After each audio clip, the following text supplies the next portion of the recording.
তোমরা নিশ্চয়ই লক্ষ্য করেছো চিপসের প্যাকেট খোলার আগে মনে হয় এটি সম্পূর্ণ বাতাস দ্বারা ভর্তি, কিন্তু কেন? আসলে এগুলো বাতাস বা অক্সিজেন নয়, এগুলো হচ্ছে নাইট্রোজেন গ্যাস। নাইট্রোজেন গ্যাস চিপসকে ব্যাকটেরিয়া থেকে রক্ষা করে, ফলে চিপস দীর্ঘদিন পর্যন্ত ঠিক থাকে। অপরদিকে অক্সিজেন একটি অতিরিক্ত রিঅ্যাক্টিভ গ্যাস, যার কারণে এটি চিপসের সাথে বিক্রিয়া করে চিপসকে নষ্ট করে ফেলে এবং চিপস থেকে দুর্গন্ধ ছড়ায়। আবার অক্সিজেনের মাধ্যমে চিপসের ভেতর ময়েশ্চার প্রবেশ করতে পারে, যার কারণে চিপস সগি হয়ে যায়।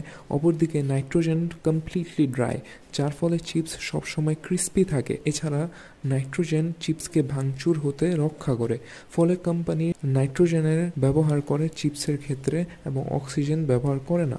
নেক্সট টাইম তোমরা যখন চিপস খাবে, তোমাদের মাথায় এই সাইন্টিফিক ফ্যাক্টটি নিশ্চয়ই আসবে। এবং তোমরা কমেন্ট করো তোমাদের ফেভারিট কি, লেজ নাকি প্রিঙ্গলস। আর এরকম আরও অসাধারণ ফ্যাক্টস জানতে ইয়ামিন এক্সপ্লেইনসকে ফলো করো এবং সাবস্ক্রাইব করো।